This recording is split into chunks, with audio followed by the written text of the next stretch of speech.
주영진의 뉴스브리핑 2시 순서에서는 정치권 소식을 집중적으로 전해드리고 있습니다. 김영준 명지대 교수, 김근식 경남대 교수 나오셨습니다. 두 분 어서 오십시오. 네, 안녕하세요. SBS 보도국 정치부의 민성기 선임 기자도 함께합니다. 민 기자도 어서 오십시오. 네, 안녕하세요. 오늘 첫 소식은 김종인 전 민주당 대표가 민주당을 탈당하겠다고 밝힌 소식으로 시작을 해야 될 것 같습니다. 김종인 전 대표 탈당 시점을 공개하지는 않았지만 탈당하겠다는 점만은 오늘 기자들에게 분명하게 밝혔습니다. 탈당할 거냐고? 그거는 할 거예요. 언제쯤 될 건지. 내가 발표하는 날 공식으로 알아요. 공식적으로 발표를 하셨는데 아직. 아니, 탈당을 하려면 공식적으로 해야지. 그러면 비공식적으로 탈당을 할 수는 없잖아요. 시기는 아직 정하지 않으셨잖아요. 날짜는 내가 알아서 판단해서 할 거예요. 앞으로 계획에 대해서. 앞으로 계획은 두고 보셔야지. 예? 앞으로 내가 뭐를 할 거냐는 걸 갖다가 미리 얘기는 할 수가 없어요. 탈당 사유에 대해서 좀 명확하게 설명드릴게요. 내가 할 일이 없어서 탈당한다고 그랬는데 특별한 사유를 계획할 수가 없잖아요. 김종인 전 대표 지난주에 기자들 만났을 때는 요자를 안 붙였는데 오늘은 요자 붙였다가 안 붙였다가 어쨌든 간에 분명하게 밝힌 것은 탈당하겠다는 점만은 분명하게 했는데요. 지난주만 해도 탈당 얘기에 대해서 기자들에게 분명하게 얘기 안 하지 않았습니까? 시점에 대해서는 얘기하지 않았죠. 그렇지만 오래 전서부터 민주당 내에서는 올 연초부터 김종인 의원이 이미 당에서 마음이 떠났다. 그러니까 탈당하는 시점만이 문제다. 이런 얘기가 계속 나왔었거든요. 그러니까 결심은 이미 오래전에 했는데 어떤 시기가 정치적으로 유의미하냐 이걸 저울질을 해왔다고 봐야 될 것 같습니다. 예. 두 분은 김종인 전 대표 탈당 예견됐다고 민성 기자가 얘기는 했습니다만은 어쨌든 탈당하면은 의원직도 상실하는데 비례대표라서 탈당하기로 결행한 이유가 뭘까요? 본인 말을 들으면 당에서 할 일이 없다라는 얘기를 했는데요. 실질적으로 본인이 4월 13일 총선 작년에요. 이전에 어떤 얘기를 했냐면 새로운 변화에 대해서 더불어민주당에게 기대를 한번 해봐라는 얘기를 했는데 실질적으로 더불어민주당은 이제 친문 패권이 청산된 것이 아니라 오히려 강화됐다는 느낌을 갖고 그 예로 지금 상법 개정안에 대해서 더불어민주당이 별로 이렇게 호응을 하고 있지를 않고 있고요. 더 나아가서 여러 가지 형태의 자기 본인이 생각할 때는 좀 문제가 좀 있다. 문자 폭탄을 보낸다든지 아니면 지금 특히 전윤철 전 감사원장을 문재인 전 대표가 공동선대위원장으로 영입을 했는데 공동선대위원장이 경제민주화 관련돼서 비난을 하고 있기 때문에 김종인 하면 경제민주화라는 거가 등식화되어 있는데 전윤철 전 원장이 경제민주화를 포퓰리즘이라고 그렇습니다. 얘기했죠? 그렇기 때문에 이것은 김종인 전 대표 입장에서 보면 당을 나가라고 하는 선전포고로 느꼈을 가능성이 굉장히 크고요. 결국은 본인이 아주 굉장히 주도적으로 얘기했었던 개헌을 통해서 새로운 정치를 만든다라고 하는 개헌연대를 결국은 이끌어내기 위해서 탈당 결심을 한 거라고 봅니다.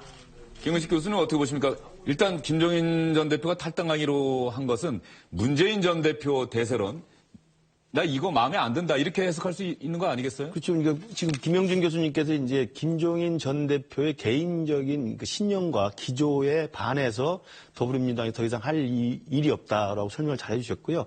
그 이면에 있는 정치적 의도를 좀 추가해서 말씀을 드리면 김종인 전 대표는 지금 대표적인 개헌론자 아닙니까?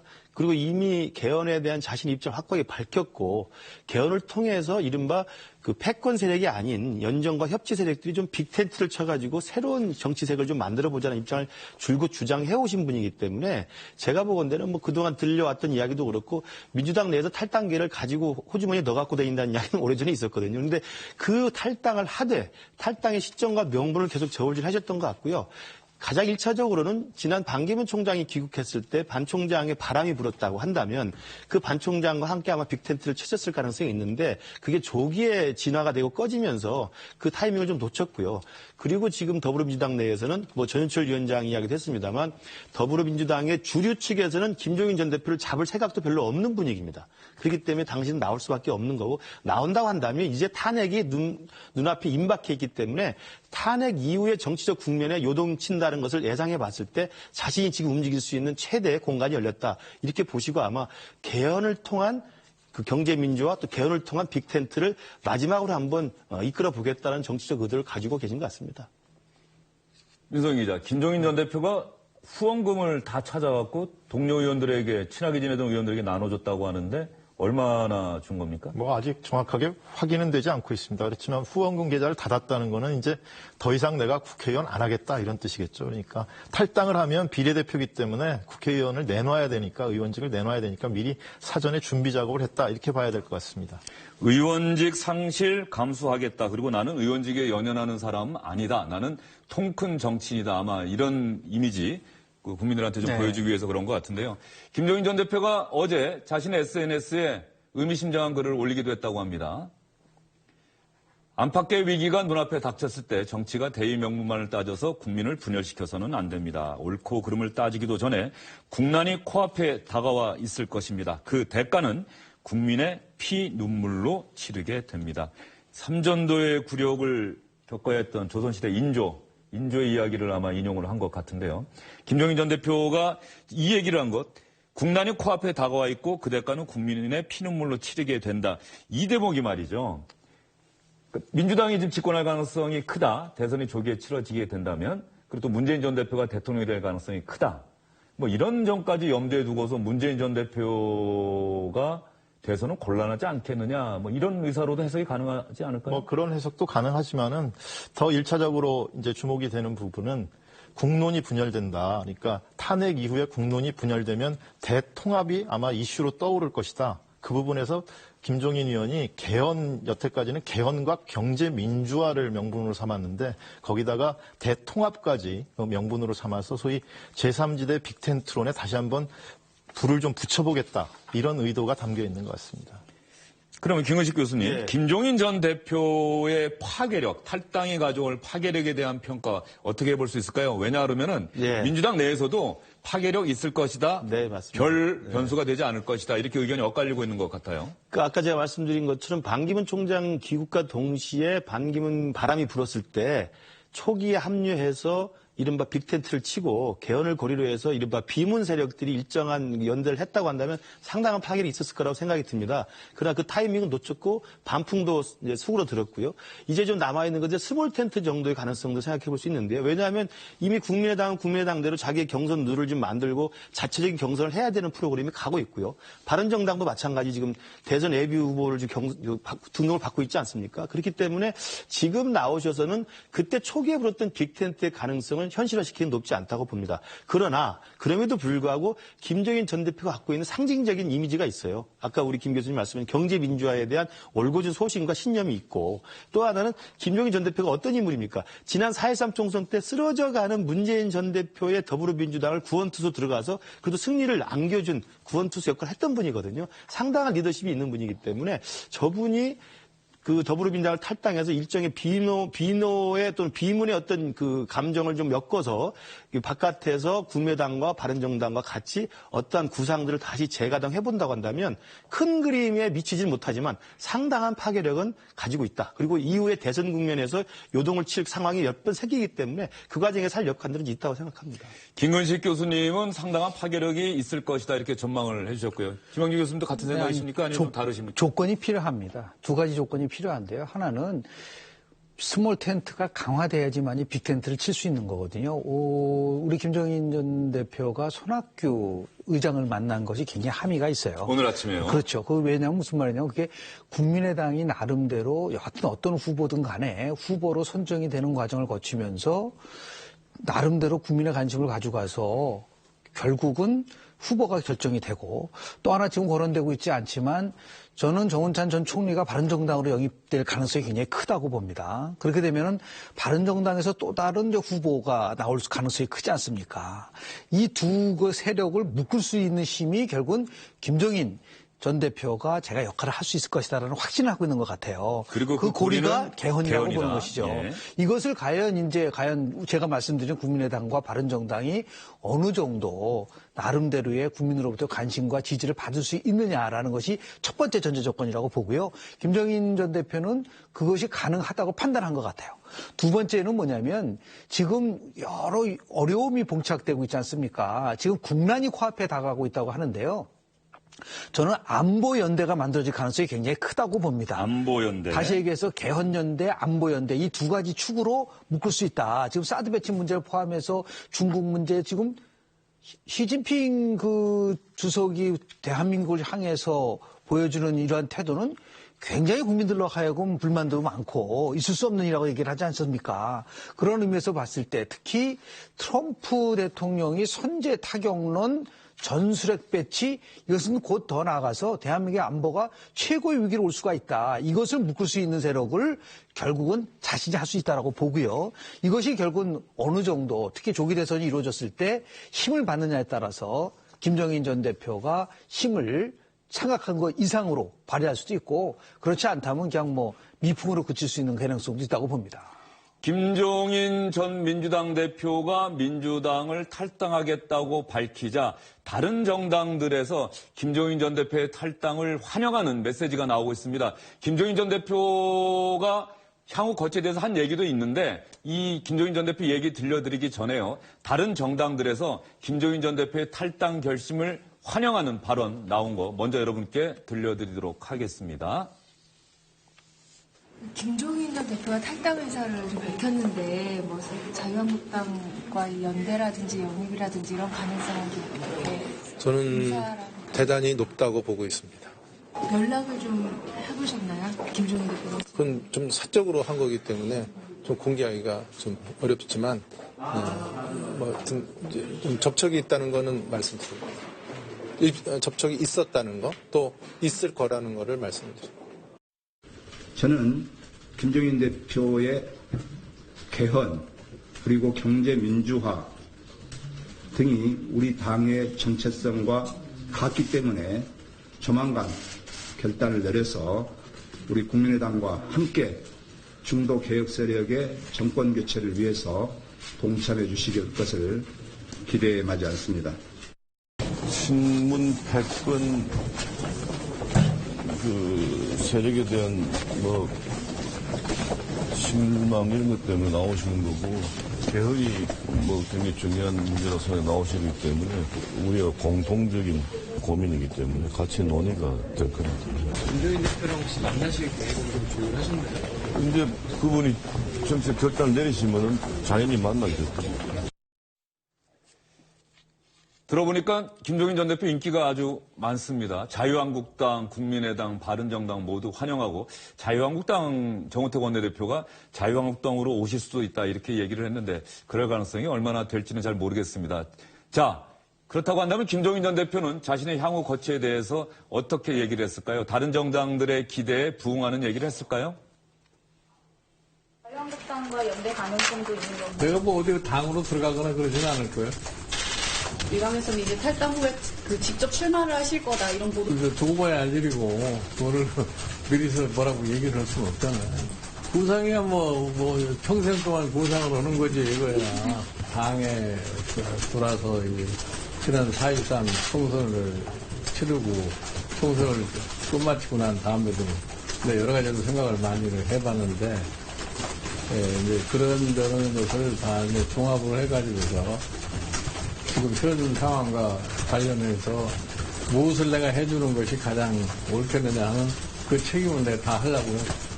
박영선 의원이 그거를 결정하는 시점이 김종인 대표의 거취와 좀 연계되어 있었다 이런 얘기들이 있어서요. 나는 누구 보고 뭐 이래라 저래라 하는 그런 성격이 아니에요. 정치인들이 각자 자기 스스로 판단해서 뭐 모든 걸 정하는 거지. 난 내 일에 대해서 내가 누구 상의해 본 적이 없어요.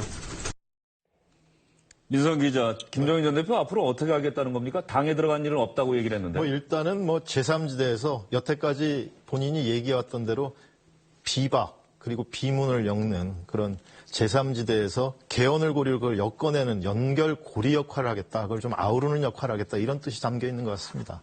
김종인 전 대표의 그 구상이 글쎄요, 대선 국면에 영향을 미칠 수 있을까요? 지금 워낙 문재인 대세론이 강한 상태이기 때문에 이제 대선 구도의 변화, 그런 변화가 오는 변수 중에 가장 큰 변수는 역시 다른 비패권 세력, 그러니까 본인들이 얘기할 때는 개혁연대라고 얘기하는데 그런 개혁연대가 뜨느냐 마느냐, 이게 가장 중요한 변수가 될 것이고 그런 변수의 중심에 김종인 의원이 있을 게 확실하기 때문에 김종인 의원이 얼마만큼 정치력을 발휘해서 엮어내느냐 이게 아마 앞으로의 대선 국면의 큰 변수가 될 것 같습니다. 그렇다고 한다면은 다른 정당들, 바른정당이나 국민의당은 뭐 좋습니다. 김종인 전 대표와 어떻게든 연대할 가능성이 거론이 되는데 자유한국당은 정우택 원내대표 발언은 좀 바람으로 끝날 가능성이 좀 있어 보이고요. 일단 그런 국면에서 지금 비박 비문이라고 하지 않았습니까? 네네. 민주당의 비문, 민주당이 정권을 잡을 가능성이 상당히 크다. 이렇게 전망되고 있는 상황에서 문재인 전 대표를 반대한다고 해서 민주당 안에 있는 비문계 의원들이 당을 뛰쳐나올 수 있을까요? 2단계 전략이 접근될 거라고 봅니다. 첫 번째는 결국 경선 과정 속에서 비문 세력들이 안희정 지사를 적극적으로 도와서 어느 정도 파괴력을 보여주느냐라는 부분들이 굉장히 중요하고요. 그것이 끝나고 나면 우리 조금 전에 얘기한 것처럼 이제 김종인 전 대표가 주축이 된 제3세력들이 힘을 발휘하면은 결정적인 순간에 대한민국 대선의 역사는 한마디로 얘기해서 연대와 구도의 역사입니다. 그러니까 한쪽이 강해지면 다른 쪽이 반드시 뭉칠 수밖에 없는, 특히 1강 2중의 구도가 만들어지면은 2중은 반드시 연대를 하고 연합을 할 수밖에 없어요. 그런 의미에서 보면은 저는 뭐 민주당 내 비문 세력들은 1차적으로 안희정 지사를 도와서 당내 경선에서 자기네 존재감을 보여주는 것이고, 2단계로는 그것을 토대로 해서 결정적인 순간에 만약에 제3지대가 힘이 세지면 그것을 기점으로 해서 다시 연대를 할 수 있는 부분들이 생기기 때문에 저는 대한민국 역사에서, 대선의 역사에서 보면은 대대로는 없다. 결국 아무리 기울어진 운동장이라고 하더라도 양자 대결 구도로 가면요, 2012년 이후부터는 48대 52 구도다. 그러니까 결국 누가 48을 하냐 문제이기 때문에 이것이 앞으로 어떻게 누가 힘을 발휘해서 연대를 끌고 가느냐가 굉장히 중요한 변수가 될 거라고 저는 봅니다. 김호식 교수님은요? 예. 저도 이제 김종인 전 대표의 역할론을 이제 자신을 했으니까 튀어나온 거 아니겠습니까? 자신이 할 일이 없다면 나오겠습니까? 이제 저는 그 자신감이 어디서 나오냐면, 저는 이번 주 내에 탄핵 심판의 결과가 나오면 적어도 대선이 있을 때까지는 한 3번 정도의 요동을 칠 상황이 있다고 보는데. 3번의 요동? 한 번은 이번에 탄핵 심판이 인용으로 나오든 기각으로 나오든 그 탄핵 심판이 나온 다음에 전국의 변화가 분명히 있을 겁니다. 그러니까 최순실 박근혜 게이트에 대한 국민적 분노가 일단 정리가 되면서 미래지향적인 선택으로 이게 국민이 바뀔 것인지, 아니면 이 탄핵과 이 기각과 인용 사이에서 더 분노가 더 거세지면서 문재인 대세론이 더 힘을 받게 될지는 아무도 모르는 거거든요. 그게 한 부분 있을 거고요.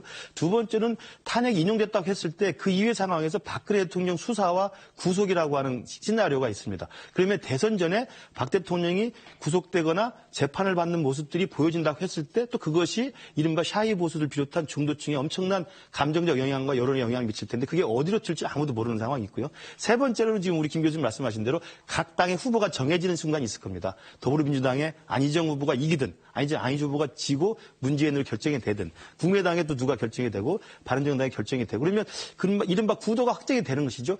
그 3번의 국면 속에서 요동이 치는데, 김종인 전 대표 입장은 명백히 개헌을 고리로 한 텐트의 조율사 역할을 하겠다는 것이기 때문에 그 3번의 국면이 다 지난 다음에 투표용지에 이름을 올릴 수 있는 3명의 후보가 정해진 이후에도 언제든지 대선 전날까지는 연대가 가능하다.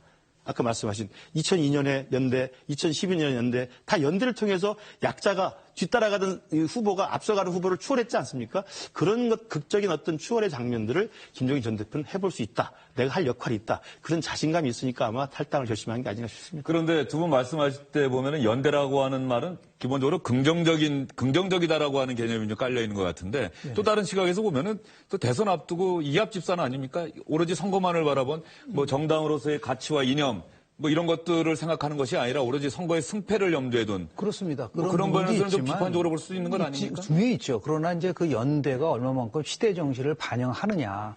97년에 DJP 연대를 한번 생각을 한번 해보십시오.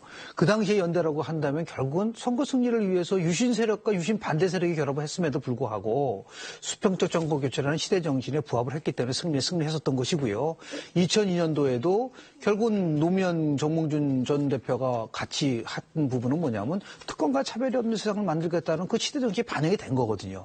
만약에 이번에도 연대를 통해서 개헌을 통하고 안보를 강화하고 이렇게 해서 새로운 시대 정신인 부분에 부합을 한다면 그것도 한 번 정도 우리가 고민할 필요가 있는 것은 아닌가. 연대는 무조건 나쁘다는 게 아니라 연대를 통해서 이루어진 정부가 어떻게 실질적으로 시대 정신을 반영하고 새로운 민주주의를 만들 수 있느냐라는 부분들. 아마 연대를 통해서 이렇게 얘기할 겁니다. 문재인 전 대표가 얘기하는 정권 교체는 그건 패권 교체다. 다시 해서 시대 정신에 부합되지 않는다는 걸 가지고 공격할 가능성이 큰데 그것은 결국 마지막으로 유권자가 선택할 문제지만 연대를 통해서 어떻게 우리가 새로운 대한민국을 만들 수 있을 것이냐라는 것을 가지고 아마 유권자들에게 접근하려고 하는 노력이 있을 것이라고 보고요. 그것은 좀 지적한 거와 마찬가지로 이전에 이런 식의 연대 없이 그래서 최근에 개헌 특위에서도 이제 결선 투표제를 도입을 하자. 그렇게 해서 프랑스식으로 말이죠. 각각 자기 역할을 한 다음에 끝난 다음에는 자연스럽게 1, 2위와 2위가 같이 가는 이런 식으로 제도화하는 것을 만들어 놓지 않으면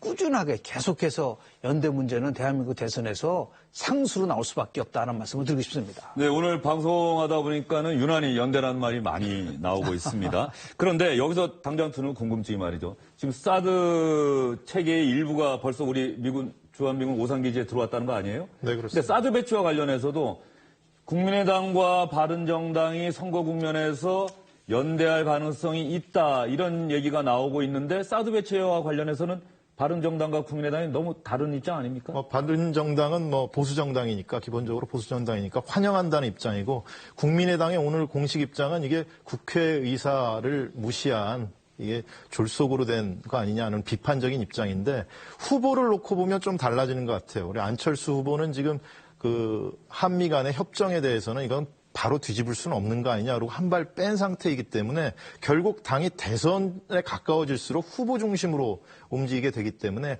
국민의당의 입장은 얼마든지 접점을 찾는 쪽으로 이동할 수 있는 가능성이 있다 이렇게 봐야 될 것 같습니다. 김근식 교수님은 지금 국민의당의 입장과 안철수 전 대표의 개인 의견이 지금 다른 상황입니까? 그렇습니다.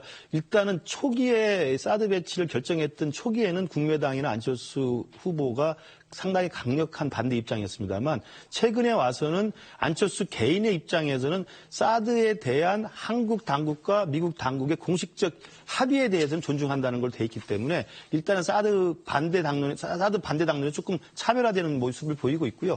그래서 당 차원에서 그 당론을 좀 변경하려고 좀 논의를 모아봤습니다만 당론 변경에는 실패했습니다. 그렇기 때문에 지금 민 기자님 말씀하신 대로 국민의당은 당론은 사드 배치 반대 입장에 기울어져 있고 그 대표 후보인 안철수 후보의 개인 입장은 사드 배치가 기정사실화되는 것은 존중할 수밖에 없다는 입장으로 좀 우클릭한 것으로 설명하면 될 것 같습니다. 예, 바로 그런 면에서 이런 사드 배치 문제를 놓고 서로 의견이 다른 정당들이 선거를 앞두고 선거 승리를 위해서 합친다 이랬을 때 과연 유권자들이 납득할 수 있겠느냐 그런 생각 때문에 질문을 드린 거고요. 그렇습니다. 사드 얘기가 나왔으니까 민주당 대선 주자들이 2차 토론회를 어제 하지 않았습니까? 이 사드 배치와 관련해서도 당연히 질문이 나왔고요. 민주당 대선 주자들 사드 배치와 관련해서 어떤 얘기들 했는지 한번 들어보시죠.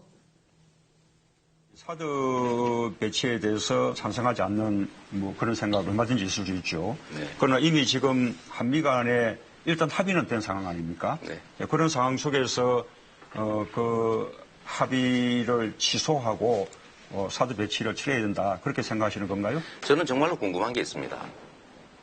이런 민족의 국가의 운명이 걸린 일에 대해서 왜 이 국가 경영을 담당하겠다는 분들은 자기 생각을 말하지 않을까?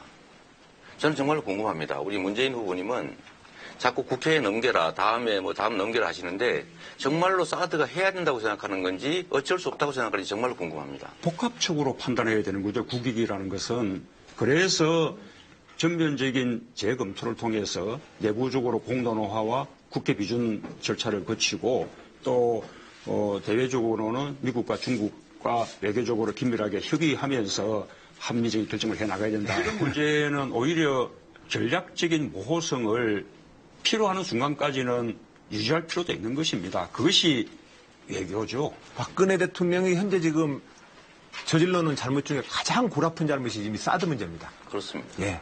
근데 이 문제를 저는 아까는 이제 문재인 후보님은 전략적 모함이라고 표현하셨는데 또 사실상 제가 본 때는 조금 좀 애매한 태도 같습니다. 문재인 전 대표가 전략적 전략적 모호성 이야기를 했습니다. 구체적으로 사드가 한반도에 배치돼야 하느냐 말아야 하느냐에 대해서는 명확한 답변을 피했거든요. 그러니까 이재명 성남시장과 안희정 충남지사가 상당히 공세를 취했는데 문재인 전 대표 명확한 입장이 정리가 안 된 겁니까? 아니면은 정말로 저것이 공식적인 입장입니까? 저게 공식적인 입장인 거죠. 그러니까 문재인 전 대표의 사드에 관한 입장은 차기 정부로 넘겨서 재검토하자 이런 건데 그 내용 안에는 일단 공론화 과정을 제대로 안 거쳤으니까 공론화 과정을 거치고 국회에서 비준 동의를 받고 이렇게 하는 시간이 있는 동안에 외교적으로 중국과 미국을 설득하고 이런 절차를 밟아나가야 되는 게 아니냐 이런 게 문재인 전 대표의 입장입니다.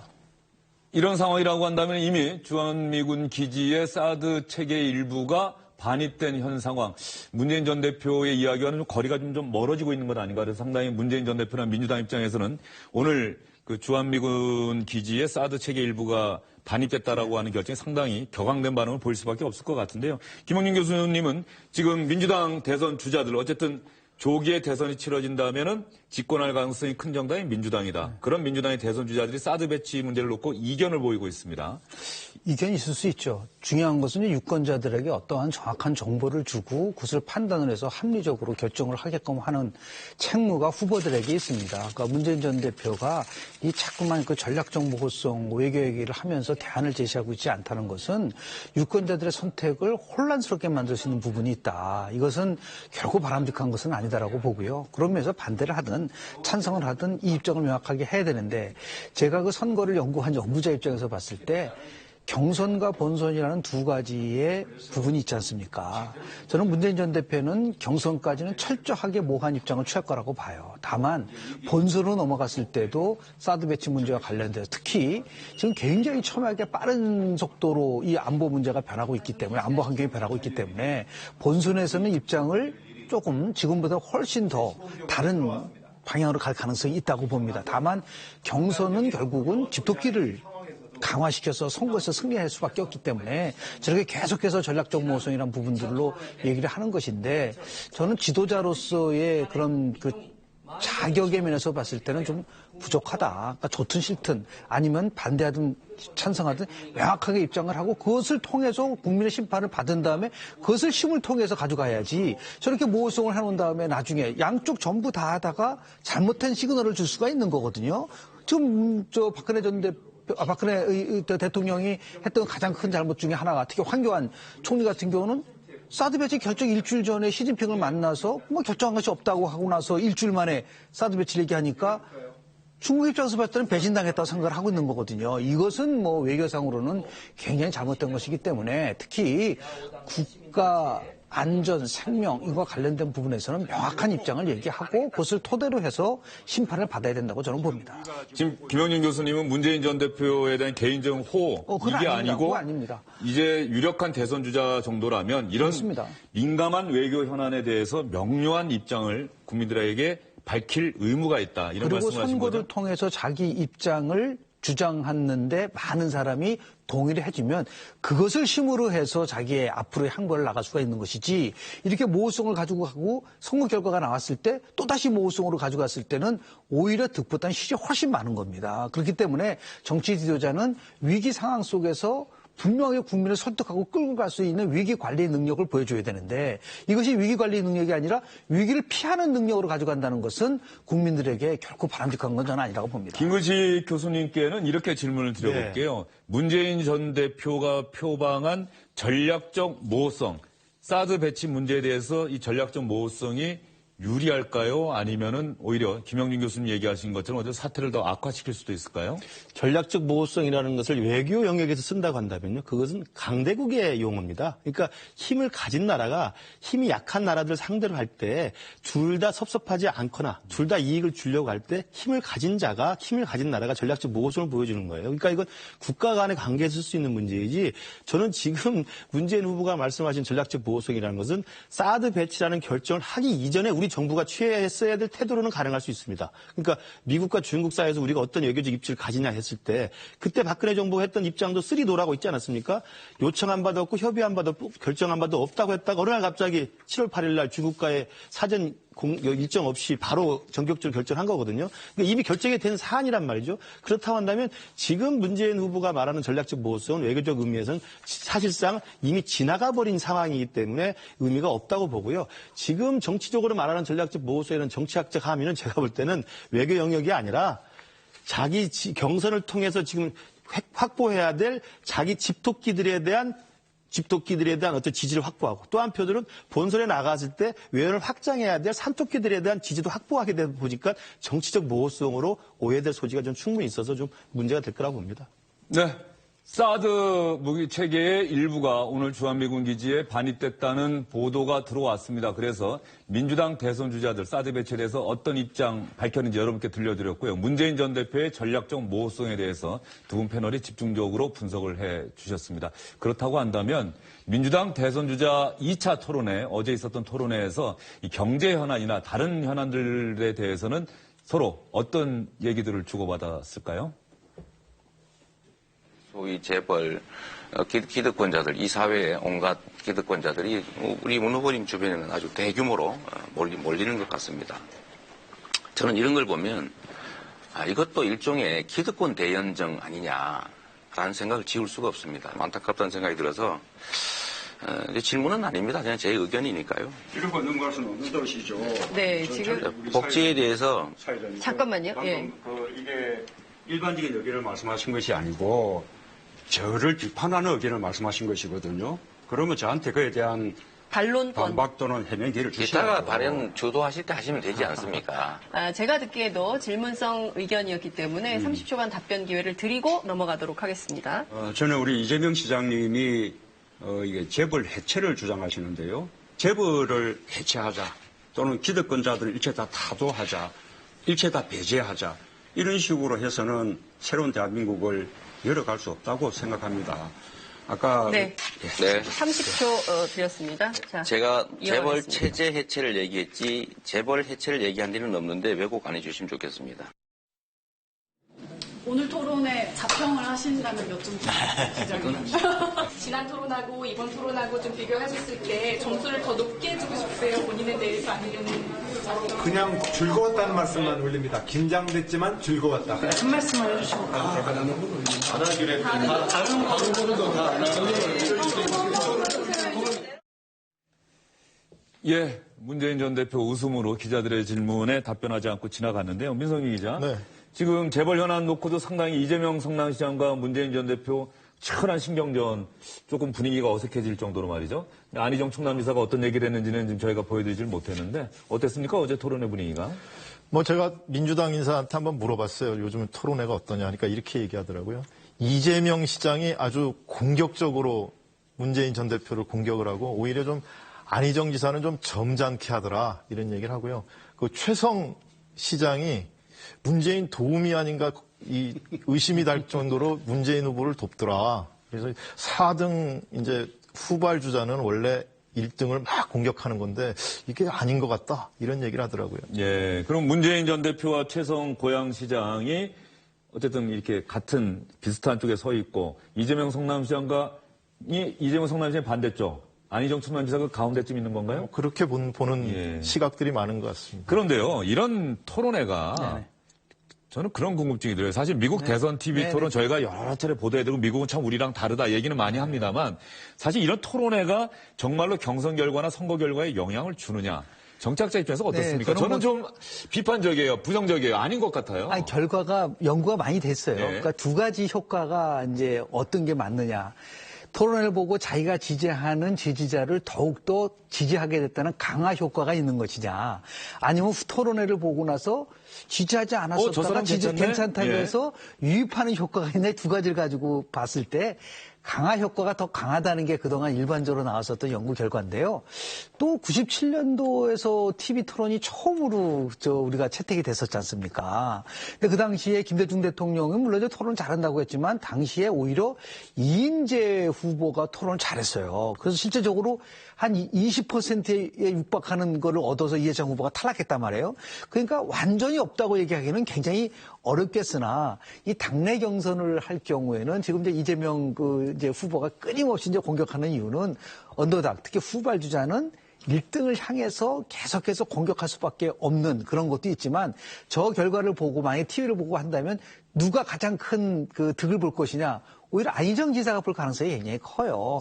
우리가 95년도 서울시장 선거에서 당시 정원식, 조순 그리고 박찬정 그 후보가 3명이 토론했는데 토론하면 박찬정 후보가 제일 잘했을 거라고 봐요.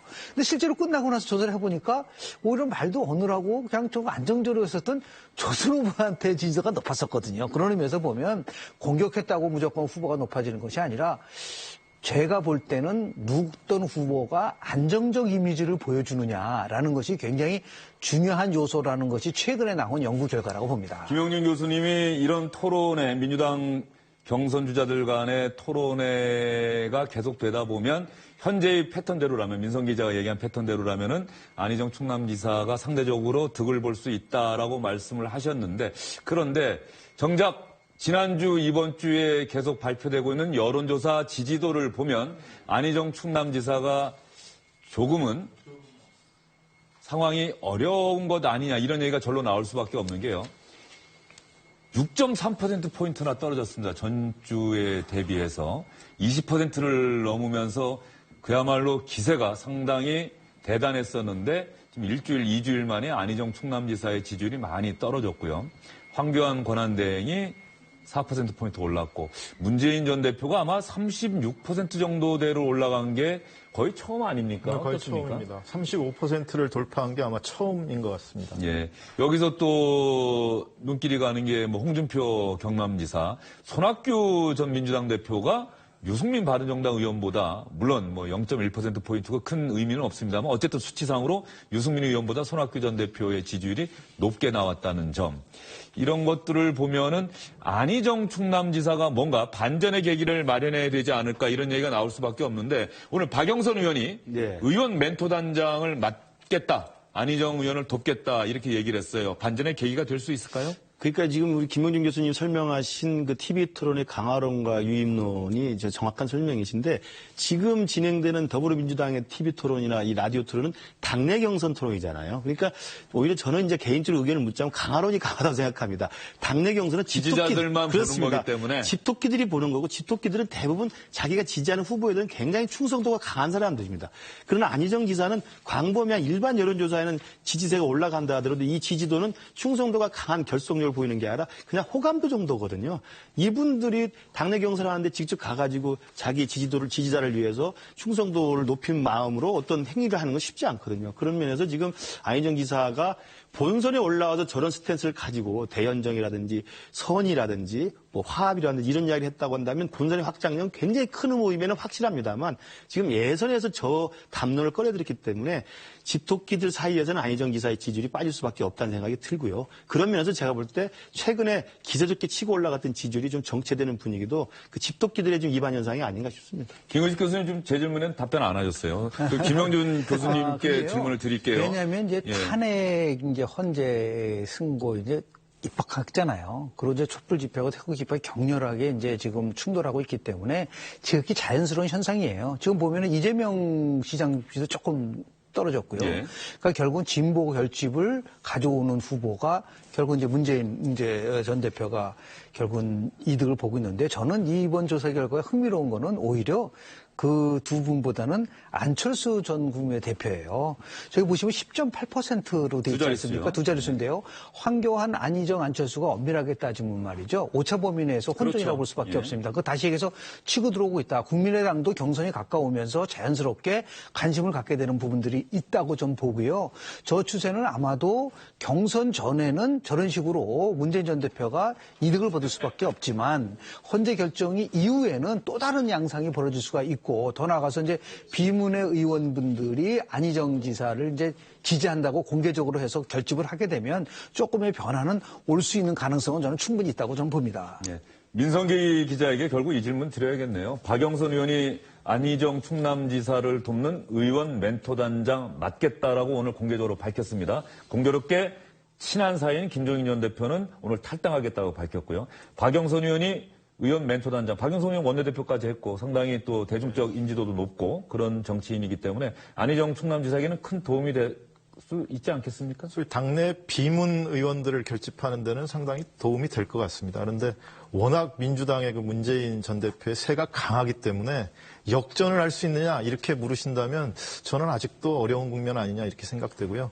안희정 지사 입장에서는 이미 집토끼가 워낙 똘똘 뭉쳐있기 때문에 경선 과정에서도 전통적인 지지층을 공략하는 데 굉장히 한계가 있을 수밖에 없다. 그러니까 안희정 지사로서는 뭐 꼭 본선용이 아니라 국민 경선 인단이 구성될 때 소위 산토끼들이 많이 와서 지지해주지 않으면 역전의 전기를 마련하기가 상당히 어렵기 때문에 상당히 중도적인 포지션을 갖고 갈 수밖에 없는 상황이다 이렇게 보입니다. 민주당이 경선 주자들 토론회는 10차례, 이미 2차례 했고요. 10차례 한다고 얘기는 했는데 그 전국 돌면서 하는 합동 연설회 같은 거 있지 않습니까? 그 일정도 좀 결정을 했습니까? 아니, 정확하게 픽스된 건 없습니다. 아직까지 결정된 건 탄핵 없고. 이후에 조정하기로 했기 때문에 탄핵 이후를 봐야 될 것 같습니다. 그런 대중연설의 기회가 좀 주어지고 또 그걸 봐야 많은 사람들이 또 마음을 정할 수 있지 않을까 하는 생각도 드는데요. 어떻습니까? 그러니까 아직은 뭐 경선이 초반전이기 때문에 말씀하신 것처럼 뭐 엄청난 변화의 가능성을 배제할 수는 없죠. 그러니까 초반전임에도 불구하고 처음에 좀 기세치게 올라왔던 안희정 지사가 주춤한다는 것은 여전히 집토끼 내에 그 문재인 산성이라고 하는 이 거대한 벽이 작동하고 있다는 건데요. 지금 말씀하신 것처럼 박영선 의원이 멘토단장으로 갔고요. 그다음에 이제 뭐 다른 뉴스도 있습니다만 박원순 시장을 도왔던 분들도 뭐 일부 기동민 이철이 갔고요. 그래서 제가 볼 때는 비문 진영이 조직적으로 합세를 하고 그다음에 실제로 비문 진영들의 조직적 합세와 함께 안희정 지사의 일반적인 지지도가 다시 회복이 된다고 한다면 물론 집토끼들의 지지도는 회복하기 쉽지 않다 하더라도 중도 성향에 있는 일반적 국민들의 지지도가 다시 회복된다고 한다면 여전히 뭐 이걸 역전시킬 수 있는 가능성이 있어 보입니다. 그러나 제가 보건대 그리고 대부분의 전문가들이 보건대는 이 문재인 후보로 결집되어 있는 이 집토끼들의 이 결속력이라 할까요? 이건 산성처럼 굳은 것이어서 쉽지는 않을 것이라는 전망들이 좀 지배진 것 같습니다. 김 교수님 말씀하신 부분에 전적으로 동의를 하는데요. 그렇기 때문에 문재인 전 대표한테 요구되는 게 있어요. 1등은 1등 전략을 피는 겁니다.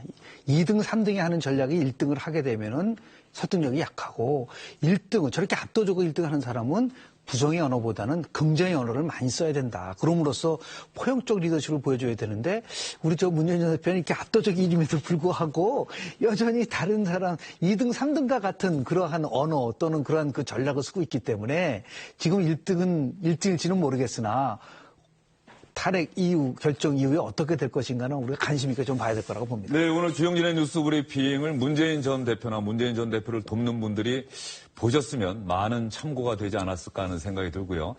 지금 시간이 많이 남진 않았습니다만 이 소식은 여러분들이 한번 보시고 판단하시라고 보여드리도록 하겠습니다. 자유한국당의 윤상현 의원 친박 핵심이죠. 그리고 바른정당으로 옮긴 김무성 전 새누리당 대표 둘 사이에 상당히 격한 말싸움이 오고 가고 있습니다. 김무성 바른정당 의원이 지난 5일에 이렇게 얘기를 했습니다. 박근혜 대통령은 보수를 완전히 괴멸시키고 대한민국을 두동강으로 절단냈다. 박근혜 대통령 본인도 이제 비참한 최후를 맞게 될 것이다. 이렇게 얘기를 했더니 윤상현 의원이 자신의 페이스북에 이렇게 올렸습니다. 호러 영화, 이 공포 영화죠. 공포 영화에서나 나올 법한 대사를 당 대표까지 지낸 분이 옛 주군에게 쓰니 듣기 민망하다. 오늘 악담은 너무 지나치다. 박근혜 대통령을 주군이라고 표현을 했습니다. 그랬더니 김무성 전 대표가 이 윤상현 의원의 페이스북에 대해서 발언을 했습니다. 주군이라는 발언에 대해서 아주 직접적으로 반격을 했습니다. 윤상현 의원이 옛 주군 운운한 것에 대해서 한 말씀 드리지 않을 수 없습니다. 여러분, 주군은 왕을 의미하는 것입니다.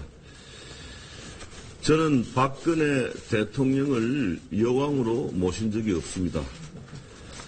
친박 패권 세력들이 저에게 박근혜 대통령을 여왕으로 모셔달라고 강요한 것에 대해서 이것을 거부하다가 배신자 소리를 듣고 있다는 것을 말씀드립니다.